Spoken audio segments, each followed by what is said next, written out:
ಆದ್ಮೇಲೆ ಏನಾಯ್ತು ಅಂದ್ರೆ ಈ ಪರಬ್ರಹ್ಮ ಲೋಕದಿಂದ ಒಂದು ಸ್ಟೆಪ್ ನಾನು ಕೆಳಗಡೆ ಬಂದೆ. ಅದನ್ನ ಹೇಳಿದ್ರು ಆನಂದಮಯ ಕೋಶ ಅಂತ, ಅಲ್ವಾ? ಹಿಂಗೆ ಅನ್ಕೊಳ್ಳಿ ನೋಡ, ಆಯ್ತಾ? ಇದನ್ನ ಹೇಳಿದ್ವಿ ಆನಂದಮಯ, ಓಕೆನಾ? ಅದಾಗಿ ಇನ್ನೂ ಒಂದ್ ಸ್ಟೆಪ್ ಕೆಳಗಡೆ ಬಂದೆ, ಇದ್ರ ಕೋಟ್ ಮೇಲೇನೆ ಇನ್ನೊಂದು ಕೋಟ್ ಹಾಕೊಂಡೆ ಅಂದ್ವಿ. ಅದು ಇದ್ರ ಒಳಗಡೆನೇ ಇರುತ್ತೆ. ಅದನ್ನ ಹೇಳಿದ್ರು ವಿಜ್ಞಾನಮಯ ಅಂತ, ಸರಿನಾ? ಅದ್ರೊಳಗಡೆನೆ ಇನ್ನೊಂದು ಕೋಟ್ ಇತ್ತು, ಅದು ಮನೋಮಯ, ಸರಿನಾ? ಅದ್ರೊಳಗಡೆನೆ ಇನ್ನೊಂದಿದೆ, ಅದು ಪ್ರಾಣಮಯ. ಅದ್ರೊಳಗಡೆ ಇನ್ನೊಂದಿದೆ, ಅದು ಅನ್ನಮಯ ಕೋಶ. ಸೊ ಇದು ನಾನು, ಅಲ್ವಾ? ಇದು ನಾನು. ಇಲ್ಲಿ ಇದೆಯಲ್ಲ, ಈಗ ನಿಮ್ಗೆ ಕಾಣಿಸ್ತಾ ಇದೆಯಲ್ಲ ಮೂಳೆ ಮಾಂಸ, ಅದು. ಇದರ ಮೇಲ್ಗಡೆನೆ ಇದೆ ಪ್ರಾಣಮಯ ಕೋಶ.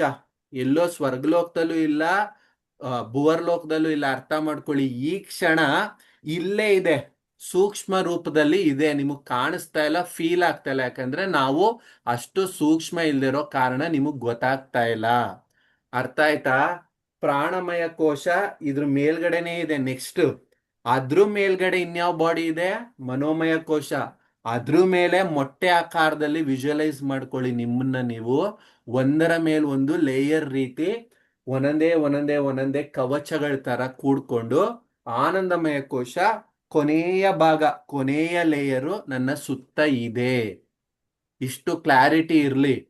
ಅದೇ ನೀವು ಈಗ 10 ಗಂಟೆಗೆ ಹಾಸಿಗೆ ಮೇಲೆ ಮಲ್ಕೊಂಡಾಗ ಈ ಅನ್ನಮಯ ಕೋಶ ಅಂತ ಏನ್ ಕರಿತೀವಲ್ಲ, ಈ ಅನ್ನಮಯ ಕೋಶ ಕೇವಲ ನಿಮ್ಮ ಹಾಸಿಗೆಯ ಮೇಲೆ ಬಿದ್ದಿರುತ್ತೆ. ಇನ್ನ ಮಿಕ್ಕ ಈ ನಾಲ್ಕೂವರೆ ಅಂತ ಹೇಳ್ತೀವಿ, ಈಗ ಸದ್ಯಕ್ಕೆ 4 ಅಂತ ತಗೊಳ್ಳಿ. ಈ 4 ಶರೀರ ಈ ದೇಹದಿಂದ ಬಿಡಿಸ್ಕೊಂಡು ಈ 4 ಕೂಡ ಎಲ್ಲಿಗ್ ಬೇಕಾದ್ರೂ ಹೋಗುತ್ತೆ. ಅದು ಸ್ವರ್ಗಕ್ಕಾರು ಹೋಗ್ಬೋದು ಮೇಲ್ಗಡೆಗೆ, ಅಥವಾ ಕೆಳಗಡೆ ನರಕಕ್ಕಾರು ಹೋಗ್ಬೋದು.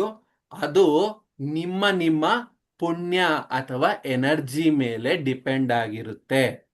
ಅದನ್ನೇ ನೀವು ಬೆಳಗ್ಗೆ ಎದ್ದು ಬಂದು ಕನ್ಸು ಹೇಳ್ತೀರಾ. ಕನ್ಸಲ್ಲಿ ಕತ್ಲಿತ್ತು, ಕನ್ಸಲ್ಲಿ ಅಟ್ಟಾಡ್ಸ್ಕೊಂಡ್ ಬರ್ತಿದ್ರು, ಕನ್ಸಲ್ಲಿ ಆಕ್ಸಿಡೆಂಟ್ ಆಗಿತ್ತು, ಕನ್ಸಲ್ಲಿ ನೋವಿತ್ತು, ಕಿರ್ಚಾಡ್ತಿದ್ದೆ, ಕಳೆದೋಗಿದ್ದೆ, ಅಥವಾ ಅಳು ಬರ್ತಿತ್ತು, ಜಗಳ ಮಾಡ್ತಿದ್ದೆ ಅಂದ್ರೆ ನಿಮ್ಮ ಈ 4.5 ಶರೀರ ಕೆಳಲೋಕಕ್ಕೆ ಹೋಗಿರುತ್ತೆ.